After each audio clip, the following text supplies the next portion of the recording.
भाजपा ने संसद में महिला सशक्तिकरण वंदन बिल लाया, 33% महिलाओं को आरक्षण देने का वादा करने वाला। असल में भाजपा जो कुछ भी करती है उसकी मदर ऑर्गेनाइजेशन आरएसएस से सोच विचार करके उसी के आइडियोलॉजी पर और उसी के एजेंडे पर आगे बढ़ती है। इस बिल का विरोध बैरिस्टर असदुद्दीन ओवैसी साहब ने किया। संसद में वोटिंग हुई, 2 वोट इस बिल के विरोध में पड़े। तो कहा जाता है कि एक बैरिस्टर असदुद्दीन ओवैसी साहब का है और दूसरा उन्हीं के सहकारी महाराष्ट्र के प्रदेशाध्यक्ष खासदार इम्तियाज़ जलील साहब का है। सोशल मीडिया पर एक हवा चली है, भाजपा को छोड़कर नॉन भाजपाई सेकुलर दिमाग वाले लोगों के हम बहुत सारे पोस्ट देख रहे हैं। वो ये कह रहे हैं कि संसद में केवल 2 ही विरोधी थे जिन्हें औरतों की प्रगति मंजूर नहीं है। इनकी मानसिकता रजाकार की मानसिकता है और ये औरतों को बुरखे में देखना चाहते हैं। इसलिए बैरिस्टर ओवैसी और उनके सहकारी ने इसके विरोध में मतदान किया। कुछ पोस्ट में तो ये लिखा गया था कि असल में भाजपा ने ही इन्हें कहा कि इसका विरोध करो वगैरह वगैरह, यानी भाजपा की बी टीम कहने का तो मतलब सुपारी ही नॉन भाजपाई तथाकथित सेकुलर वालों ने ले ली है। हम एमआईएम के पदाधिकारी नहीं हैं, लेकिन कुछ बातों पर स्पष्ट रूप से मुस्लिम समाज का एक जिम्मेदार कार्यकर्ता, साहित्यिक, सड़कों पर उतरकर आंदोलन करने वाले, आरक्षण से लेकर हक और अधिकार की बात करने वाले कार्यकर्ता के रूप में, लेखक के रूप में, सामाजिक राजकीय आंदोलन चलाने वाले एक नेता के रूप में भी हमें रखना बहुत ज़रूरी है। बैरिस्टर ओवैसी साहब ने संसद में जब इसका विरोध किया तो उनका पूरा भाषण रखा हुआ है। हम ये कहते हैं कि कोई भी एक उठकर ये दिखा दे कि उन्होंने जो विरोध किया इस बिल का, इसमें ये गलत है। उन्होंने क्या कहा, ये बात को कौन नज़रअंदाज कर सकता है। बैरिस्टर ओवैसी साहब को मुसलमान करके या मुसलमान धार्जिनी करके आप कितना भी गलत बोलिए या उनको निशाने पर लीजिए, लेकिन इसी भारत की संसद ने बैरिस्टर ओवैसी साहब का बेहतरीन संसद रत्न करके सत्कार किया है, क्योंकि उन्होंने और उनके सहकारी ने जितने भी सवाल पूछे उसमें से लगभग 85% सवाल ये कृषि व्यवस्था की बदहाली, बेरोजगारों की बदहाली, स्वास्थ्य की बदहाली, बेरोजगारियों के सवाल, बेरोजगारी पर शोषण और खासगीकरण, इसके विरोध में रहे हैं। पिछड़े वर्गों के जुल्म सितम पर उन्होंने आवाज़ उठाई है। महाराष्ट्र के खासदार इम्तियाज़ जलील ने तो कोरोना काल में जो भ्रष्टाचार हुआ उसके लिए तो हाईकोर्ट औरंगाबाद में पिटीशन भी डाली। तो विरोध को विरोध समझा जा सकता है, लेकिन बेवजह विरोध जब होता है तो उस विरोध को स्पष्ट करना भी हम जैसे जिम्मेदार लोगों का काम है, ऐसा हम समझते हैं। तो बैरिस्टर ओवैसी साहब ने ये जो 33% महिला बिल लाया भाजपा ने, इसका विरोध किया और विरोध करते वक्त में उन्होंने अपना भाषण भी रखा। क्या रखा है उन्होंने? पहली बात तो उन्होंने ये कही कि ये जो 33% आरक्षण आपने महिलाओं को दिया है इसमें बड़ी चालाकी से, क्योंकि संविधान में प्रोविजन है कि कोई भी आरक्षण अगर आप निकालोगे संवैधानिक तो उसमें शेड्यूल कास्ट एनटीवीजे का आरक्षण आप हटा नहीं सकते, इसलिए आपने वो रखा। लेकिन ये पूरा आरक्षण गाय बगाएं अगर निकाला जाए तो 30% होगा, लेकिन 70% आपने ओपन महिलाओं में डाल दिया। तो बैरिस्टर ओवैसी साहब, क्योंकि बैरिस्टर है, संविधान के जानकार है, भारतीय समाज रचना को बेहतर तरीके से जानते हैं, तो उन्होंने सवाल उठाया कि इस 70% जो आपने खुला प्रवर्ग कर डाला है महिलाओं का, इसमें तो आरएसएस के कैडर की महिलाएं खड़े रहेगी, भाजपा की महिला नेताएं चुन के आएगी, तो इसमें ओबीसी का कोटा निश्चित कीजिए और साथ में मुस्लिमों का भी कोटा निश्चित कीजिए और इसी के साथ क्रिश्चियनों को भी इसमें कुछ कोटा दीजिए। ये बात उन्होंने कही। तो हम सवाल करते हैं कि कौन माई का लाल सेकुलर है अपने आप को कहने वाला, वो उठकर कहे कि बैरिस्टर ओवैसी साहब ने गलत कहा। अपने प्रतिनिधित्व की बात करना, वो भी ओबीसीओं के महिलाओं की प्रतिनिधित्व की बात करना गलत है, मुस्लिम महिलाओं की प्रतिनिधित्व की बात करना गलत है। कल को तो ये होगा कि 70% ओपन, आप 70% ओपन ऐसे जगह से लाओगे जहां पर मुस्लिम और दलितों की बस्तियां नहीं हैं, लेकिन 30% महिलाओं का जो आरक्षण है वो आप मुस्लिम बहुल इलाकों में डालोगे, ये प्रैक्टिस तो आप करते रहे हैं, तो इस पर क्या राजनीतिक विरोध नहीं करें? तो ओवैसी साहब का विरोध मेरी ओबीसी महिलाओं बहनाओं के आरक्षण के लिए है, और साथ ही साथ पिछड़े मुस्लिम समाज और मुस्लिम महिलाओं के प्रतिनिधित्व के लिए है, ईसाइयों के भी प्रतिनिधित्व के लिए। He is right. दूसरा विरोध उन्होंने जो किया वो ये कहा कि भाजपा ने जो ये बिल लाया है ये सोची समझी रणनीति के तहत लाया है। 2024 में इलेक्शन होने जा रहा है लोकसभा का, भाजपा के पास में कोई मुद्दा नहीं है।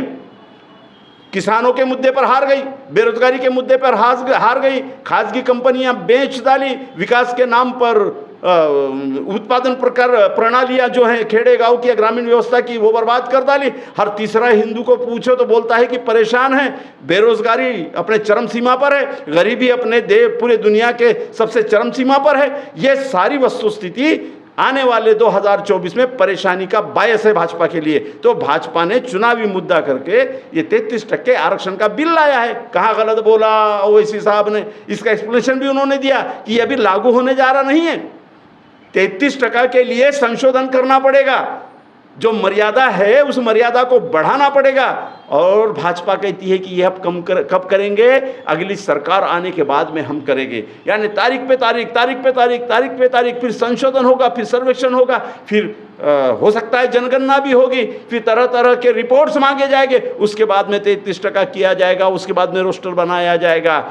लेकिन इसके पहले केवल हवा में हमने एक बिल लाया, 33% महिलाओं को दे दिया, इसलिए हमें चुनकर दो, इस प्रोपेगेंडा के लिए उन्होंने ये बिल लाया है। तो गलत कहाँ कहा बैरिस्टर साहब ने? और ये सही है कि अभी तो लागू होने जा रहा नहीं है, ये चुनाव से पहले तो लागू करने वाले है ही नहीं, क्योंकि उसमें संशोधन करना पड़ेगा। वो संशोधन अभी होने वाला नहीं है, पूरे देश का सर्वेक्षण और पूरे देश की जनगणना अभी होने वाली नहीं है। अरे जिस ओबीसी समाज की जनगणना के लिए पिछले 15-20 सालों से लगातार ओबीसी संगठनें चिल्ला रही हैं, उनकी जनगणना ये नहीं कर सकते, तो 33% महिला का अमेंडमेंट करने के लिए कहां से जनगणना करेंगे? सोशल मीडिया की बात ये चली है कि ये रजाकार है, इसलिए इनकी ऐसी मानसिकता है, ये हमेशा मुसलमानों को अपने मुट्ठी में रखना चाहते हैं। मैं इस बात का भी विरोध करता हूं। मुस्लिम समाज इतना बेवकूफ़ नहीं है जितना आप समझते हैं। उसे सोचने समझने की शक्ति है, और कभी कभी तो उसकी इतनी शक्ति है कि 63 साल जिन सेकुलर लोगों का राज था इस देश में, उन्हीं के मार्गदर्शन में एक प्रामाणिक, एक बहुत ईमानदार हिंदू जज न्यायमूर्ति राजेंद्र सच्चर ने 2006 में रिपोर्ट दी और बता दिया कि 63 साल जिन सेकुलर लोगों के पीछे मुसलमान खड़ा था, उसने मुसलमानों को आखिरी सतह तक कैसे ले जाकर गाड़ दिया। हम नहीं कह रहे, सेकुलर राज में जब भाजपा सत्ता में नहीं थी तब का ये चित्र है। लेकिन 2014 से जब भाजपा सत्ता में आई तो 2014 से लेकर 2023 तक जितना ध्रुवीकरण और जितना हिंदू मुस्लिम नफरत की दीवारें इन्होंने खड़ी की, निश्चित तौर पर वो चिंता की बात है। निश्चित तौर पर संविधान और जमहूरियत को बचाने का मुद्दा अहम है, लेकिन संविधान और जमहूरियत बचाने के मुद्दे का पूरा टोकरा मुस्लिम समाज के सर पर रख दो और उसे कहो कि भाजपा को बचाना है तो इन्हीं को चुनकर देना है। फिर वही खेली जो 63 साल हुई वही हमारे साथ में अगर होने वाली है। तो बैरिस्टर साहब ने जो सवाल पूछा कि हमारे पॉलिटिकल प्रतिनिधित्व के बारे में क्या, जिन सेकुलर ताकतों को लग रहा है कि भाजपा ये फैसिस्ट है, उसे हराना है और उसके लिए मुसलमान हमारे साथ में आना चाहिए, तो 63 साल तो मुसलमान आप ही के साथ में था, आपने बदतर हालत में पहुंचा दिया। अभी भी आपके साथ में अगर मुसलमान आता है तो बैरिस्टर साहब जो सवाल कर रहे हैं वो अहम सवाल है, ये सारे मुसलमानों ने सोचना चाहिए। कम से कम महाराष्ट्र फुले शाह अम्बेडकर का पुरोगामी और वैचारिक भूमिका लेने वाला राष्ट्र है, तो वहाँ के मुसलमानों ने सोचना चाहिए कि बैरिस्टर साहब गलत क्या कह रहे हैं। वो ये कह रहे हैं कि अगर सेकुलर ताकतें भाजपा के विरोध में इकट्ठा आ रही है और मुसलमानों को साथ में ले रही है तो मुसलमानों के संसद के सीट कितना दोगे, आमदार के सीट कितना दोगे? और जब तक ये प्रतिनिधित्व नहीं मिलता तब तक आप किसी परेशानी से मुक्ति पा नहीं सकते। पोटा आया, भाजपा नहीं था। उसके पहले टाड़ा आया, भाजपा नहीं था। हज़ारों मुसलमान जेल में गए। अभी यूएपीए आया, करोड़ों मुसलमान जेल में जा रहे हैं, बुलडोजर चल रहे हैं। मुक्ति तभी मिल सकती है जब संसद में और विधानसभा में आपकी लोक संख्या के प्रमाण के हिसाब से जैसा संविधान वादा करता है, संविधान की प्रस्तावना वादा करती है, उस हिसाब से आपको प्रतिनिधित्व मिलता है, तो ही आप बच सकते हो।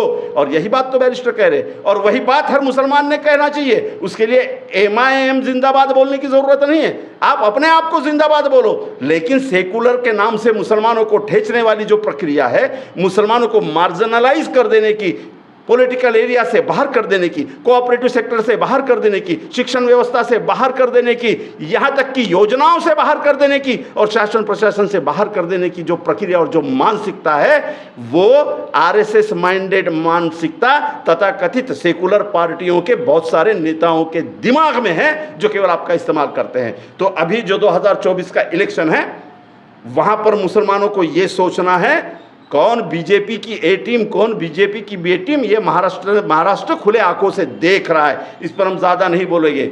सुबह को लोटा लेकर जाते वक्त अपने पार्टी में रहते हैं और लैट्रिन करके वापस आते वक्त में पता चलता है वहीं पे पार्टी बदल ली। ये भी महाराष्ट्र में खेल देखा है। तो मुसलमान जो महाराष्ट्र में है, जो मार्जिनल वोट नहीं बल्कि जिताने और हराने वाले वोट के सीमा पर खड़ा है, उसने अपने प्रतिनिधित्व की बात करना चाहिए कि अभी 48 खासदार आ रहे हैं।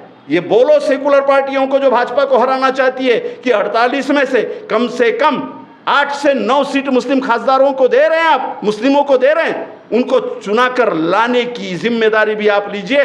बाकी पूरे महाराष्ट्र में 40 खासदार चुनकर लाने की जिम्मेदारी मुसलमान लेगा। ये बात आप कहोगे, और ये बात कहने की हिम्मत अगर बैरिस्टर ओवैसी साहब कर रहे हैं, तो उनका विरोध करने वाले लोगों को आप अपने लैंग्वेज में, अपने भाषा में, अपने संगठन के बैनर पर, अपने आंदोलन के आवाज से सवाल पूछिए और सीधी बात रखिए। धन्यवाद। हम प्राध्यापक जावेद पाशा, अध्यक्ष भारतीय मुस्लिम परिषद, मुस्लिम ओबीसी संगठन और मुस्लिम मराठी साहित्य परिषद के कार्यकर्ता हैं। धन्यवाद।